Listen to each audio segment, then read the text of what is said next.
नमस्कार, मी राजेंद्र तिडके आणि आपण पाहतात युवा दर्पण लाईव्ह। सुरुवातीला पाहूयात आजच्या ठळक घडामोडी। विधान परिषदेची रणधुमाळी, 17 जागांसाठी उमेदवारांचे अर्ज दाखल। महायुती आणि महाविकास आघाडीत लढत, दोन्हीकडेही बंडखोरीची लागण। छत्रपती संभाजीनगर जालना विधान परिषद, भाजपला सुटलेल्या जागेवर अब्दुल सत्तारांच्या मुलाने भरला अर्ज। लाडकी बहीण योजनेतील 1.25 कोटी महिला अपात्र, पोर्टलवरील आकडेवारी सांगत सुप्रिया सुळेंचा दावा, सरकारवर टीकास्त्र। आणि कॉकरोच जनता पार्टीचे संस्थापक अभिजित दिपके भारतात येऊन 6 जून रोजी दिल्लीत जंतर मंतरवर करणार विरोध प्रदर्शन। आणि आता बातमीपत्र बीड जिल्ह्याचं आणि राज्यातील इतर घडामोडींचं सविस्तर। बीड शहरात बांधकाम सुरू असलेल्या एका ठिकाणचे कुलूप तोडून झालेल्या घरफोडीचा गुन्हा बीडच्या शिवाजीनगर पोलिसांनी अत्यंत तत्परतेने उघडकीस आणला असून गुन्हा दाखल झाल्यानंतर अवघ्या 2 तासांच्या आत आरोपीला बेड्या ठोकत चोरीस गेलेला सर्व मुद्देमाल हस्तगत करण्यात पोलिसांना यश मिळाले आहे। फिर्यादी सातीराम तुकाराम ढोले राहणार बीड हे बांधकाम कंत्राटदार असून शाहूनगर भागात त्यांचे बांधकाम सुरू आहे। दिनांक 29/5/2026 रोजी रात्रीच्या सुमारास अज्ञात चोरट्याने बांधकामाच्या साहित्यासाठी असलेल्या बंद खोलीचे कुलूप तोडून आतमध्ये प्रवेश केला।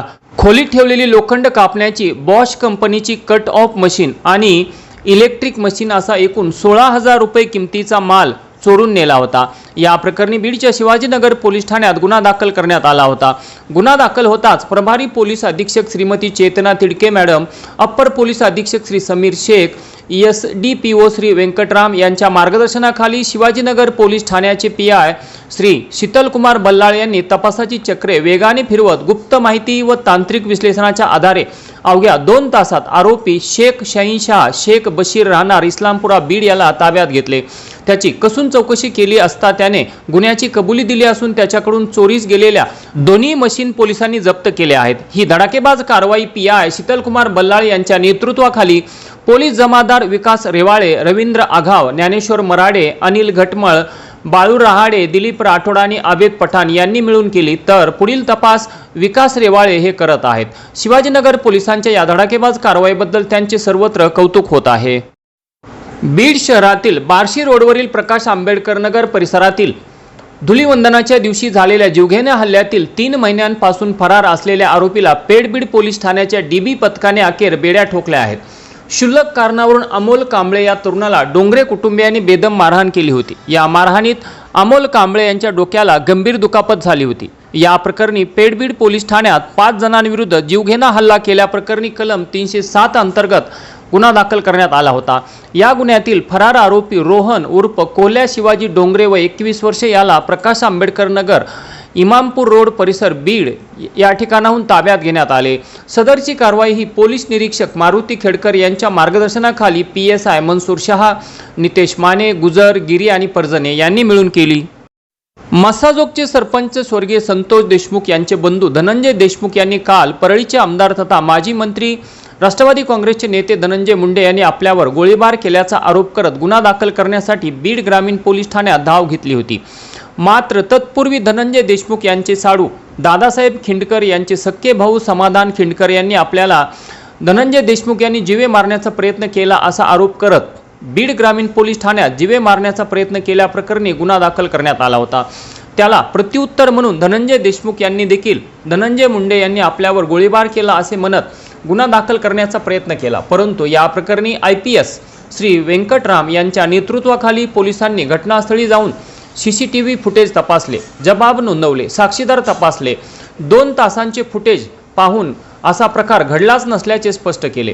हे दोन्ही गुन्हे खोटे असून यात यंत्रणांचा गैरवापर केला गेला, त्याचा अहवाल न्यायालयाला देणार असल्याचे स्पष्ट केले। परंतु या प्रकरणी धनंजय मुंडे यांची नाहक बदनामी करण्यात आली म्हणून राष्ट्रवादी काँग्रेसचे प्रवक्ता भागवत तावरे यांच्या नेतृत्वाखाली राष्ट्रवादी काँग्रेसच्या कार्यकर्त्यांनी आज पोलीस अधीक्षक यांची भेट घेतली। नेते धनंजय मुंडे साहेबांनी कुणाला तरी बंदूक दाखवून त्याला जीवे मारण्याचा प्रयत्न केला अशा प्रकारची तक्रार बीड जिल्हा पोलीस अधीक्षक कार्यालयाअंतर्गत बीड ग्रामीण पोलीस ठाण्यामध्ये काल करण्यात आली। आम्ही धनंजय मुंडे यांचे कार्यकर्ते, समर्थक आणि राष्ट्रवादी काँग्रेस पक्षाचे समर्थक म्हणून आणि कार्यकर्ते म्हणून पोलीस अधीक्षकांना ही मागणी करत आहोत की सदरील तक्रारीच्या संदर्भात आपण काय कार्यवाही केली ती आपण समाज माध्यमांना आणि माध्यमांना सांगावी।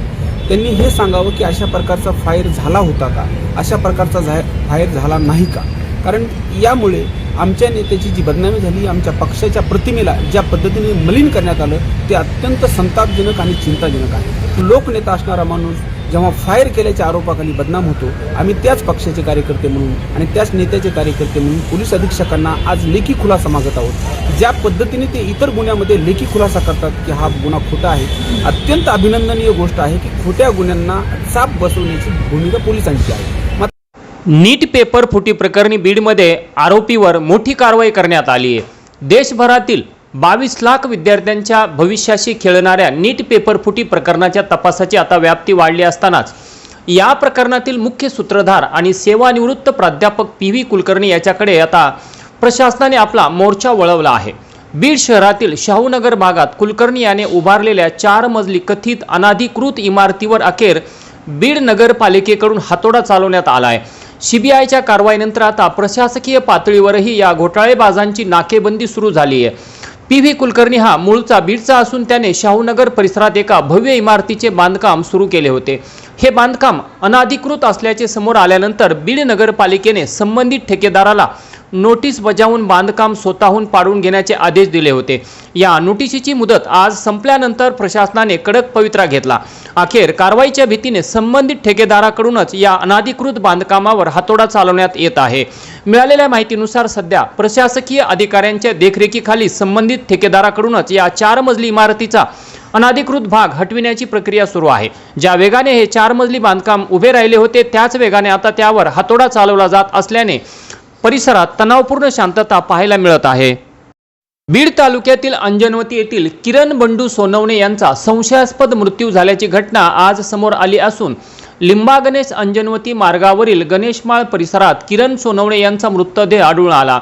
मृतदेहाजवळ एक दुचाकी आढळली असून दुचाकी वाहनाचे कोणतेही गंभीर नुकसान दिसून न आल्याने या मृत्यूबाबत संशय व्यक्त केला जात आहे.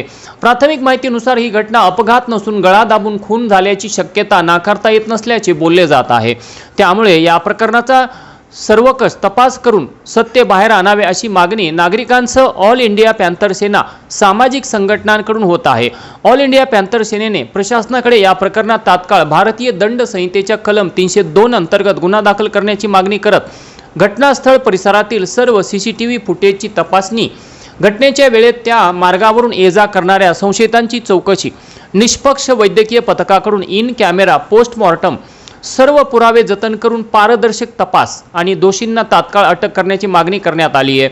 ऑल इंडिया पॅन्थर सेनेचे महाराष्ट्र प्रवक्ता तथा बीड जिल्हा अध्यक्ष श्री नितीन सोनवणे म्हणाले की बीड जिल्हा पोलीस प्रशासनाने गांभीर्याने तपास करून सत्य जनतेसमोर आणावे, अन्यथा लोकशाही मार्गाने तीव्र आंदोलन उभारण्यात येईल. दरम्यान किरण बंडू सोनवणे यांच्या निधनाबद्दल लिंबा गणेश परिसरात हळहळ व्यक्त केली जात आहे. आणि याच बरोबर आजचं बातमीपत्र संपलं. उद्या पुन्हा भेटू काही नव्या आणि ताज्या घडामोडींसह. तोपर्यंत पाहत राहा युवा दर्पण लाईव्ह चॅनल. लाईक करा, सबस्क्राईब करा आणि खाली दिलेल्या बेल आयकॉनला प्रेस करा. तोपर्यंत नमस्कार.